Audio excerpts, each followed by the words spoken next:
Hello, Mark Stout with HurricaneTrack.com here. Almost midnight Eastern Time, 11:55 p.m. Eastern Time. I'm in Kitty Hawk, North Carolina. I'm going to set up some equipment tonight to monitor some of the impacts from fairly distant Hurricane Jose. But I want to talk about something very serious that has sort of come to light tonight, and people are starting to realize it. Maybe all of a sudden, when you start talking about a Category 4 going over an area like Puerto Rico, it's very serious, and it's pretty daunting, what folks are going to have to deal with there. So as I go through this, we're going to talk about some pretty uncomfortable stuff here, but it needs to be addressed. First of all, Jose, luckily, nothing too uncomfortable associated with this.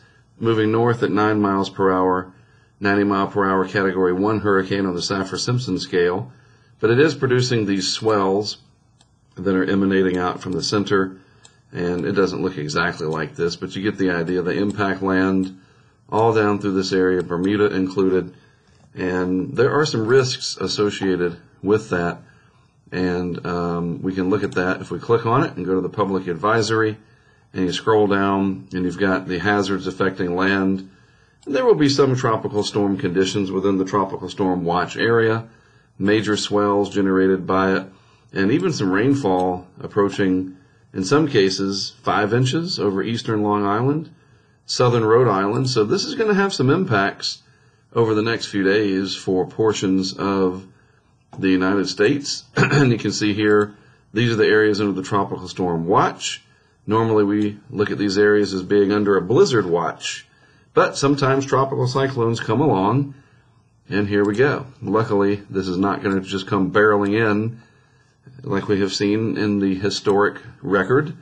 In this case, it's just going to bring some swells and rip currents and the possibility of coastal flooding. And I say just, it's going to be a big enough deal when you're talking about the amount of real estate here from Provincetown, I think that's what it's called, right? All the way down to portions of the Florida coast. And remember, there's areas where there won't be any effects to speak of, and there are areas where the effects will be a lot more pronounced.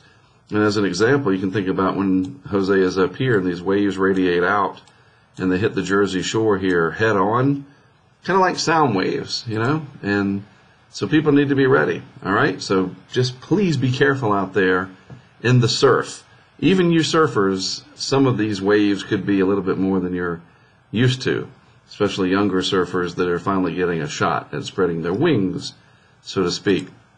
And you can look at the Weather Service homepage and really get an idea of the different hazards. Like if you click up here in southeast New England, this is the Weather Service office out of Boston and Taunton, and you get the idea of what's going on around here. You can see these different advisories, and you can click on these. Don't worry about the dense fog advisory. That's not so much related to Jose.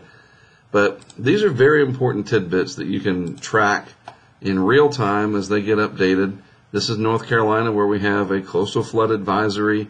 And, this pertains to the fact that we're going to have these north winds coming down, pushing these bodies of water onto land areas. So people need to be ready and just be mindful and don't do anything dumb. All right? Please. So let's go back to the satellite picture here, or at least load it up. We'll do the wide shot, and we'll look at the uncolorized infrared. It's basically a black and white infrared shot, if that makes any sense. The brighter the whites, the colder the cloud tops are, because they're reaching higher in the atmosphere. And you notice here with Jose, it's kind of strange looking. It doesn't look like your classic hurricane. It's almost like it's being lifted north, and the bottom part of it is eroded away just a little bit, the southern edge. It's moving into the flow around the backside of the high, and probably going to reach its peak over the next day or so. But this down here is the real concern, and that, of course, is Hurricane Maria. And I want to zoom in here and take a look at the floater image for it, the infrared floater, and you can see really what's happened with it over the last several hours. We'll add the latitude and longitude in here. There were some dry air issues earlier, and it looks like that has been pretty well worked out of the system. Very, very deep convection, and you can see that from these reds and grays. Fairly decent banding. There's a huge band over here, and this is probably going to start to really intensify, and that is a huge, huge issue for these islands down here that this will be passing through over the next several hours through tomorrow.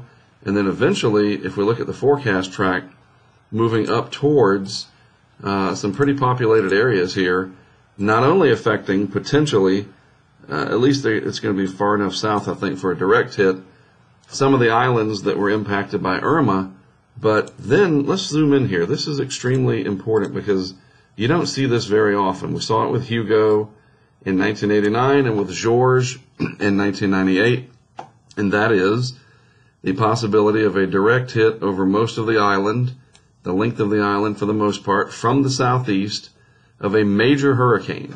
And in this case, the 72-hour position here, Wednesday evening, the top winds are 140 miles per hour. That's the forecast from the National Hurricane Center. That's a terrible 4, but 140.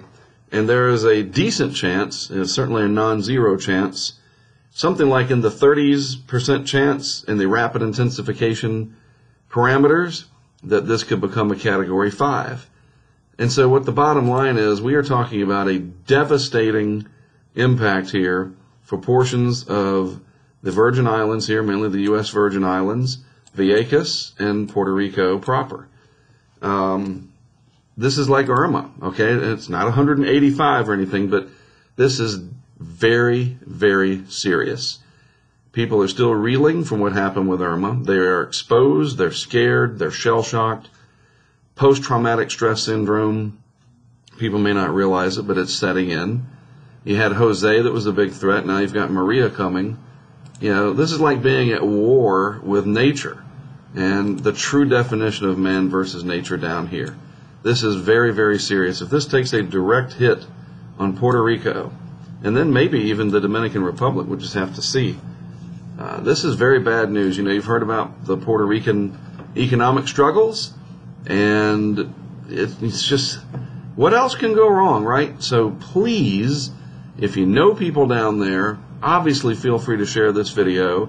I put the video into our app and for our subscribers first, but we're only talking about minutes, and then it's available to the public just minutes later. I don't sit on it for an hour or 6 hours or anything like that. So feel free to share it. And it has nothing to do with likes and shares and thousands of views. People need to realize this is nothing to mess with. And I think they get it. I do. I don't think people are that clueless. But I want to emphasize it from somebody who knows hurricanes, that when you have something like that, that is a really, really big problem. And it's not just the wind, but you're going to have the battering waves at the coast, an enormous punch of water. The spray of that water will just destroy the vegetation.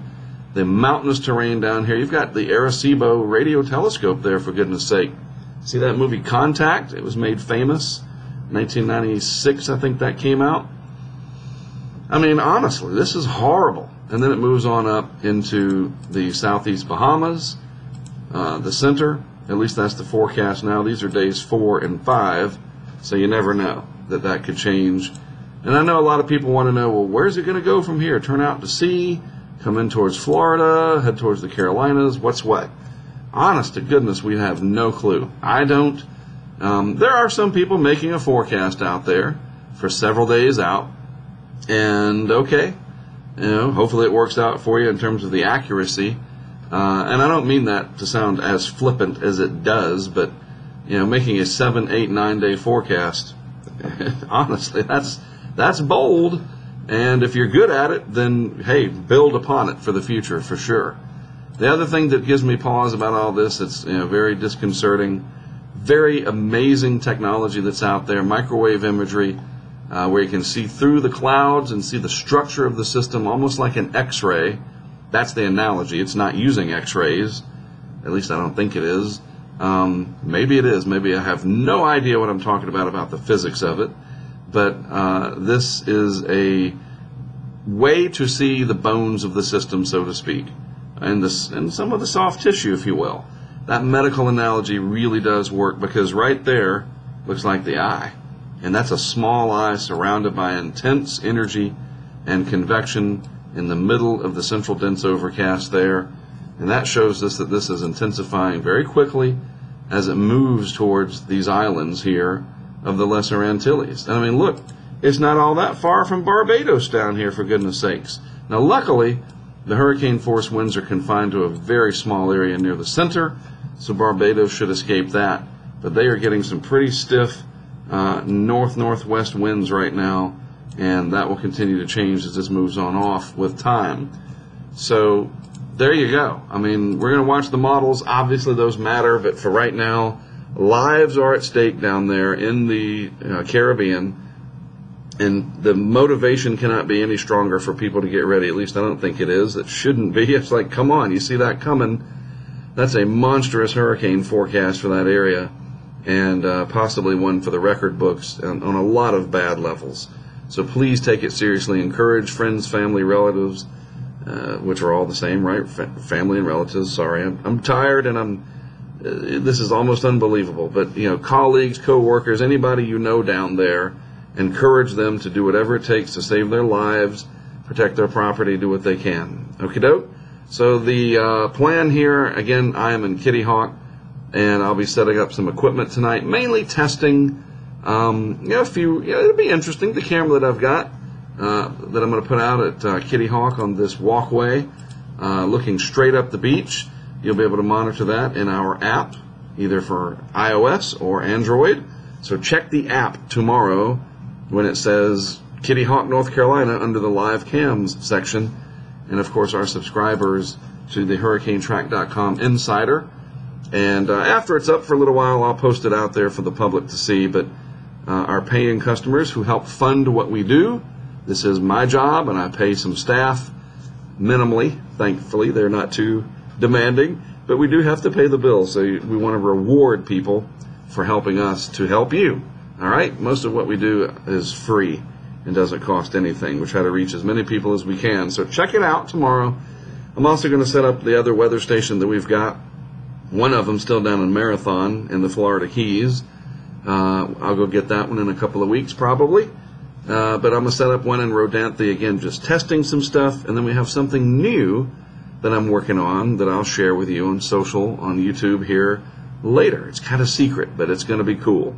All right, have a good rest of your night, and welcome to Monday on the East Coast. It's now after midnight. I'm Mark Sudduth, HurricaneTrack.com. I mean it from the bottom of my heart when I tell you thanks for tuning in. It's a privilege to be able to do this, and I appreciate your time and attention. And that being said, we'll do some more time and attention later in the day on Monday.